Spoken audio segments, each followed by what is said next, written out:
DNCC হাসপাতাল মহাখালী। সম্প্রতি এই হাসপাতালে বেড়েছে ডেঙ্গু আক্রান্ত রোগীর সংখ্যা। শুরুতে জ্বর, বমি ও তীব্র শরীর ব্যথা নিয়ে আসছেন বেশিরভাগ রোগী। 15 দিন জ্বরে ভোগার পরে ওনারে মুন্সিগঞ্জে ভর্তি করার পরে মুন্সিগঞ্জে রাখছে। গতকালকে রাত্রে আর কি ওনার এখানে 5 দিন ধরে আমার চাচার আর কি জ্বর ছিল। জ্বর থাকার পরে আপনার গতকালে ব্লাড মাল্টিনেস 55,000 ছিল। জ্বর হয়েছিল, জ্বর সাইরা গেছে, শরীর ব্যথা ছিল আর ইয়া ছিল, প্রেশার লো হয়ে গেছে একবার। চিকিৎসকরা বলছেন ডেঙ্গুর প্রথম লক্ষণ যেহেতু জ্বর, তাই অনেকেই চিকিৎসকের কাছে না গিয়ে নিজ থেকেই ওষুধ খেয়ে ডেকে আনছেন বিপত্তি। অবহেলা করায় যেতে হচ্ছে আইসিইউ পর্যন্ত। তাই জ্বরের দ্বিতীয় দিনই ডেঙ্গু পরীক্ষা করানোর পরামর্শ চিকিৎসকের। ডেঙ্গু বা চিকুনগুনিয়া যেটাই হোক না কেন, এটা তো আসলে প্রথম 5 দিন তো শুধু প্যারাসিটামল এবং প্রচুর পরিমাণে পানি, তরল খাবার খাবে, এটাই কিন্তু চিকিৎসা, মূলত চিকিৎসা। তো এটার জন্য তো আসলে ফার্মেসির ওদিকে গিয়ে অনেক বেশি ওষুধ খাওয়া, অ্যান্টিবায়োটিক খাওয়া, এগুলো কিন্তু আসলে কোনো প্রয়োজন নাই।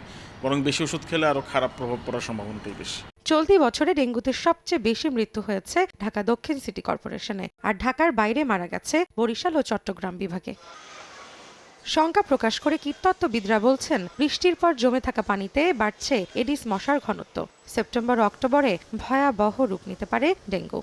এ মাসে ডেঙ্গু বাড়ার একটি ঝুঁকি তৈরি হবে, কারণ বৃষ্টি যখন থেমে যাবে ছোট বড় পাত্রগুলোতে যে পানি জমা হবে সেই পানিগুলোতে এডিস মশার প্রজনন হবে। সেপ্টেম্বর মাসে এবং অক্টোবর মাসে ডেঙ্গুর ঝুঁকি কিন্তু আরও বাড়ার একটি সম্ভাবনা আমরা দেখছি। মশক নিধনে জনসম্পৃক্ততার পাশাপাশি সিটি কর্পোরেশনের কার্যক্রম বাড়ানোর বিকল্প নেই বলে মনে করেন বিশেষজ্ঞরা।